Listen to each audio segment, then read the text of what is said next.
झुमकी के बाल बहुत लंबे थे, जमीन पर लहराते थे। वो अपने बालों की बहुत देखभाल करती थी। वो अपने लंबे बालों की कभी लंबी चुटिया बनाती तो कभी दूसरे स्टाइल से सजाती। लेकिन शादी के बाद झुमकी की लंबी चुटिया उसके लिए मुसीबत बन गई। झुमकी चौखट पर बैठकर अपने बालों में तेल लगाकर चुटिया बना रही थी।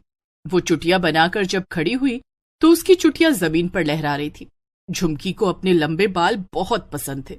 वो उन पर इठलाती, इतराती, पूरे गांव में घूमती। उसकी लंबी चुटिया की चर्चा पूरे गांव में होती। औरतें झुमकी से उसके लंबे बालों का राज पूछती। झुमकी, तेरे बाल इतने लंबे कैसे हुए? तू अपने बालों में क्या लगाती है? इतने लंबे बाल पाने के लिए बालों की बहुत सेवा करनी पड़ती है रीमा। मैं इनमें रोज तेल लगाती हूँ, इन्हें मुल्तानी मिट्टी से धोती हूँ, कभी शैम्पू नहीं लगाती। अच्छा, तभी तेरे बाल बहुत सुंदर और इतने लंबे हैं। झुमकी को अपने लंबे बालों पर बहुत नाज था। धीरे धीरे दिन गुजर रहे थे। एक दिन उसे देखने के लिए लड़के वाले आए।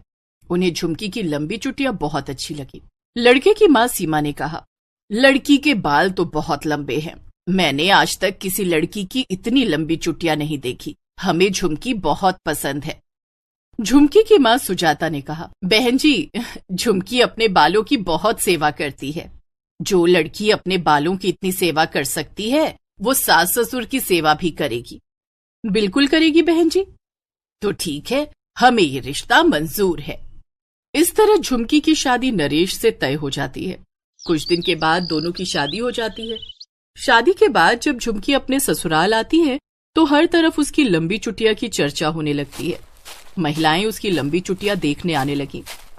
अरे सीमा, मैंने सुना है नई बहू की चुटिया जमीन तक लंबी है। हाँ शीला, तुमने सही सुना है। जरा हमें भी दिखाओ। पूरे गांव में खबर फैल गई कि सीमा की बहू की चुटिया नागिन से लंबी है। सीमा, तेरे पूरे खानदान में तो क्या, पूरे गांव में इतनी लंबी चुटिया किसी की ना है। तूने अपने बालों की कितनी सेवा की, लेकिन तेरे बाल इतने लंबे ना हुए। नजर ना लगे बहू को। शीला, पहले लड्डू खाओ ना, मैंने बनाए हैं। बहू तो यहीं रहेगी। इसकी चुटिया देखने के बहुत मौके मिलेंगे। झुमकी की लंबी चुटिया की तारीफें सुनकर उसकी सास सीमा जलने लगती है। जब से झुमकी आई है सब उसकी लंबी चुटिया की तारीफ कर रहे हैं। अब इसकी लंबी चुटिया किसी को देखने नहीं दूंगी। सभी मेहमानों के जाने के बाद सीमा ने झुमकी से कहा, बहू, अपनी लंबी चुटिया का जूड़ा बना ले और इन्हें घूंघट से ढक कर रख, और खबरदार जो कभी अपने बालों को खोला। लेकिन क्यों माँ जी?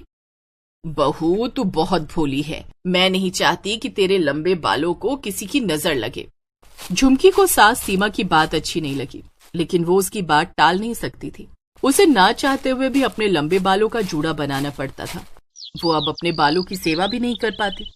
जब भी वो अपने बालों में तेल लगाती, अपने बालों में तू 2-2 घंटे तेल लगाती है, कभी मेरे घुटनों में भी तेल लगा दिया कर, बहुत दर्द रहता है। हमने तो यही सोचकर तुझे अपनी बहू बनाया था कि बालों की इतनी सेवा करने वाली लड़की अपने सास ससुर की भी इतनी ही सेवा करेगी। लेकिन तुझे तो हमारी फिक्र ही नहीं है, सिर्फ अपने बालों को संवारने में लगी रहती है। नहीं माँ जी, ऐसी बात नहीं है। मैं अभी आपके घुटनों में तेल लगा देती हूँ। झुमकी अपने बालों को छोड़कर सास के घुटनों में तेल लगाने लगती है।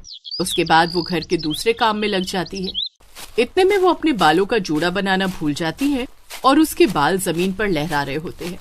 झुमकी रसोई में खाना बना रही थी कि सास सीमा ने देखा कि आस पड़ोस के लोग अपने अपने घरों से झांककर झुमकी के बाल देख रहे थे। ये देखकर सीमा से रहा न गया। वो झुमकी के पास आई और उसे डांटते हुए बोली, बहू, तुझे कितनी बार कहा है कि अपने लंबे बालों का जूड़ा बनाकर उन्हें घूंघट से ढक कर रखा कर, लेकिन तुझे समझ नहीं आता। गलती हो गई माँ जी, मैं भूल गई थी। अभी अपने बालों का जूड़ा बनाती हूँ। ऐसा कहकर झुमकी ने फौरन अपने बालों का जूड़ा बनाया और उन्हें घूंघट से ढक लिया। वो कभी अपने बालों को धोती तो सीमा उसे छत पर बाल सुखाने भी नहीं देती। बहू, तू छत पर क्या कर रही है? माँ जी, आज मैंने बाल धोए हैं, इन्हें सुखा रही हूँ। जल्दी से घर के अंदर आ जा। झुमकी छत से उतरकर घर के अंदर आती है। क्या बात है माँ जी? बहू, तू बाल सुखाने छत पर नहीं जाएगी। आज से तू अपने बाल कमरे में ही सुखाएगी। लेकिन माँ जी, इतने लंबे बाल कमरे में कैसे सूखेंगे? मुझे कुछ नहीं पता। इन्हें जल्दी से सुखाकर जूड़ा बना ले। झुमकी के बाल पूरी तरह नहीं सूखे थे। वो गीले बालों का ही जूड़ा बना लेती है। झुमकी मन ही मन सोचती है, शादी से पहले कितनी आजादी थी। मैं अपने बालों को लहराती हुई छत पर सुखाती थी, इनके स्टाइल बनाती थी कितने सुंदर लगते थे मेरे बाल, और अब तो इनका जूड़ा बनाने के अलावा कुछ कर ही नहीं सकती। इतने लंबे बालों का जूड़ा बनाने से मेरा सिर भी भारी हो जाता है। जब इन्हें जूड़े और घूंघट में रहना है तो इतने लंबे बालों का क्या फायदा। मैं इन्हें काट कर छोटा कर दूंगी, तभी माँ जी को चैन मिलेगा। कुछ ही दिनों में मैं अपने लंबे बाल काट दूंगी। ऐसा सोचकर वो उदास हो जाती है। दिन बीत रहे थे। वो रोज अपने लंबे बालों के साथ एक सेल्फी लेती, ये सोचकर कि एक दिन इन्हें कट ही जाना है। तभी मौसम ने करवट ली और बारिश का महीना शुरू हो गया। सावन की पहली बरसात हो रही थी। उस दिन घर में कोई नहीं था।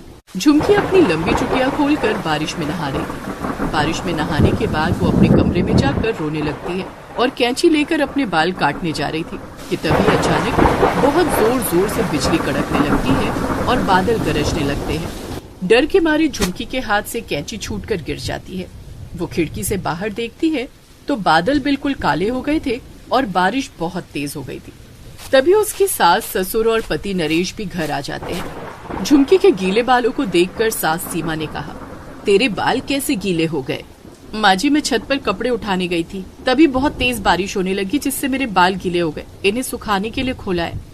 माँ, तुम हर समय झुमकी के लंबे बालों के पीछे पड़ी रहती हो। बाहर का मौसम तो देखो, अगर इसी तरह बारिश होती रही तो गांव में बाढ़ आ जाएगी।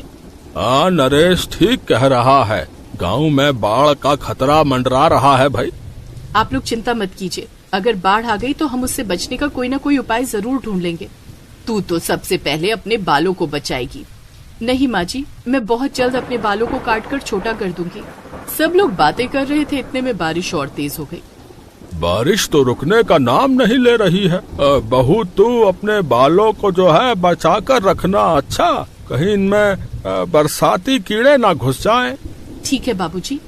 उस रात बारिश बढ़ गई, यहाँ तक कि दूसरे दिन भी बारिश लगातार होती रही। 3 दिन बीत जाने के बाद भी बारिश नहीं रुकी और गांव में बाढ़ आ गई। लोगों के घरों के अंदर पानी घुस गया। झुमकी का घर भी बाढ़ के पानी में डूबने लगा। तभी सीमा आवाज लगाती है, बेटा बेटा मुझे बचाओ, मैं डूब रही हूँ। मैं क्या करूँ माँ, मैं तो खुद डूब रहा हूँ। अरे मुझे कोई बचाओ, वरना मैं डूब कर मर जाऊंगा। सब लोग पानी में डूब रहे थे। क्या मेरे परिवार को बचाने वाला कोई नहीं है? क्या कोई हमारी मदद नहीं करेगा? आप लोग चिंता मत कीजिए, आप लोगों को कुछ नहीं होगा। मेरी लंबी चुटिया सबकी मदद करेगी। आप लोग मेरी चुटिया कसकर पकड़ लीजिए। सीमा, सुरेश और नरेश तीनों झुमकी की लंबी चुटिया को कसकर पकड़ लेते हैं। झुमकी को तैरना भी आता था। वो पानी में तैरकर सबको सुरक्षित जगह पर ले जाती है। वो अपनी लंबी चुटिया की मदद से गांव के दूसरे लोगों को भी डूबने से बचाती है और सबको सुरक्षित जगह पर ले जाती है। 2 दिन के बाद जब बाढ़ का पानी उतर जाता है, तब गांव के लोग झुमकी की लंबी चुटिया की बहुत तारीफ करते हैं। सीमा, तेरी नई बहू की लंबी चुटिया ने हम सबकी जान बचा ली। हाँ, झुमकी बहू की लंबी चुटिया बड़े काम की है, इसे संभाल कर रखना। लेकिन सबके जाने के बाद झुमकी कैंची लेकर अपनी लंबी चुटिया काटने ही जा रही थी कि सीमा ने आकर उसका हाथ पकड़ लिया। नहीं बहू, तू अपनी लंबी चुटिया नहीं काटेगी। लेकिन माँ जी, मैं इस लंबी चुटिया को रखकर भी क्या करूंगी? मैं ना तो इसे खोल सकती हूँ और ना इनकी सेवा कर सकती हूँ। गीले बालों में ही जूड़ा बनाना पड़ता है और घूंघट में छिपा कर रखना पड़ता है।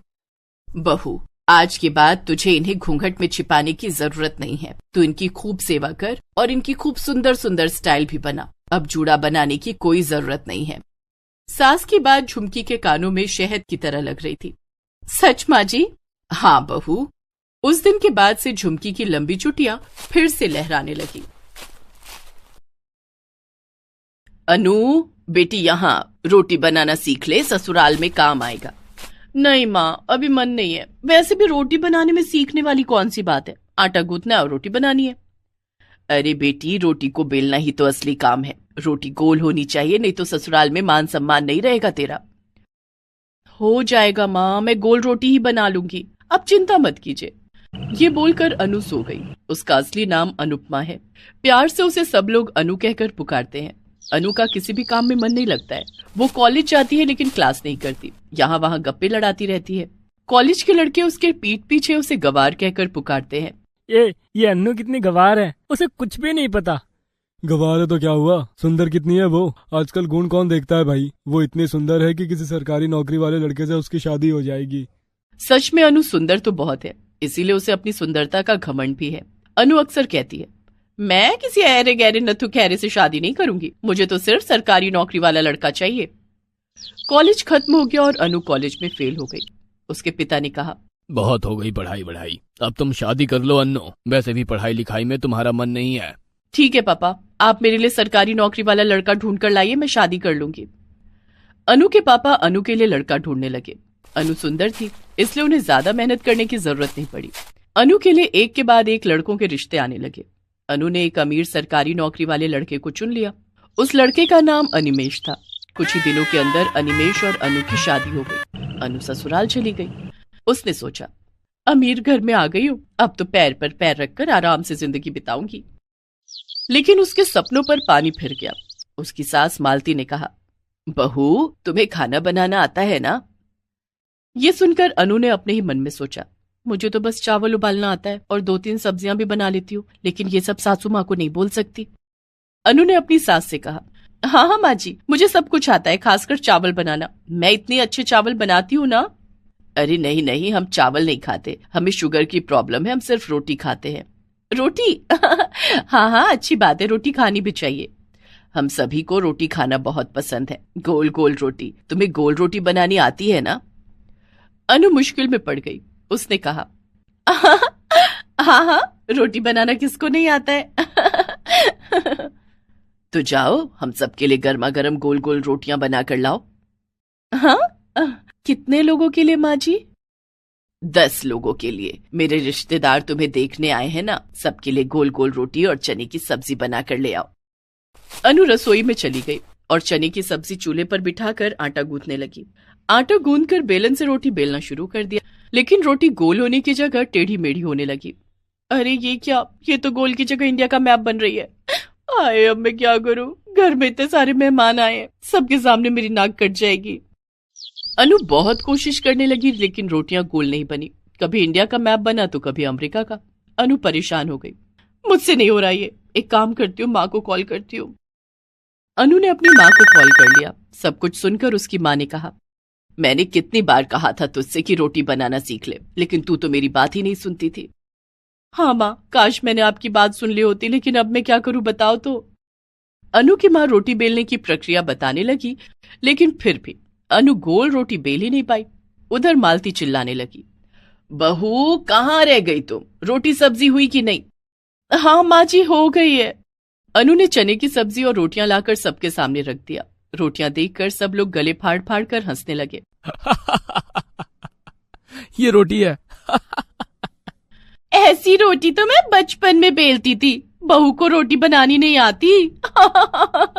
ये कैसी बहू लाई है मालती, गोल रोटी ही नहीं बना सकती, घर कैसे संभालेगी? सबके सामने अनु की बहुत बेइज्जती हुई। सब लोग खाना खाकर चले गए। तब मालती ने अनु को बहुत डांटा। डांट खाकर अनु रोती हुई अपने कमरे में चली गई। वहां उसका पति अनिमेश भी उसे उल्टा सीधा सुनाने लगा। अगर पहले बता देती कि तुम इतनी निकम्मी हो तो तुमसे शादी ही नहीं करता मैं। कल मेरे दोस्त आने वाले हैं तुम्हारी हाथ की रोटियां खाने, कल भी इज्जत मेरी मिट्टी में मिल जाएगी। नहीं नहीं, मैं गोल रोटी बना लूंगी। लेकिन कैसे? सुनो अन्नू, अगर कल रोटी गोल नहीं बनी ना तो मैं तुम्हें मायके रखाऊंगा। रात को अनु को नींद नहीं आई। वो बस गोल रोटी कैसे बनाई जाए ये सोचने लगी, लेकिन उसे कोई आइडिया नहीं मिला।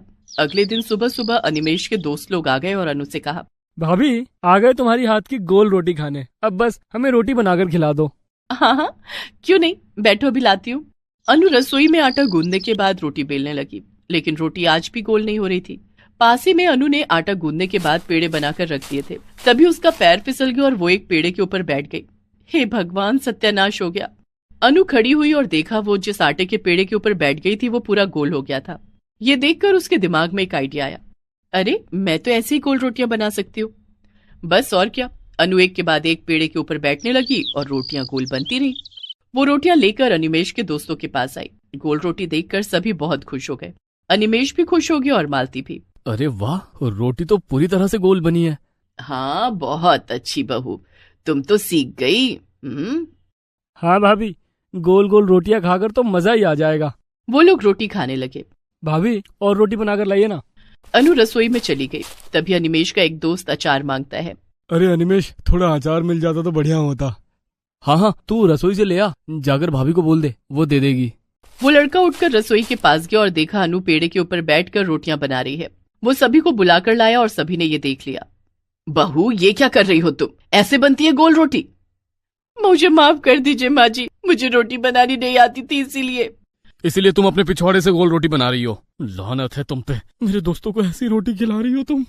बेटा इसे अभी मायके रख करा, ये हमारे घर की बहू बनने लायक नहीं है।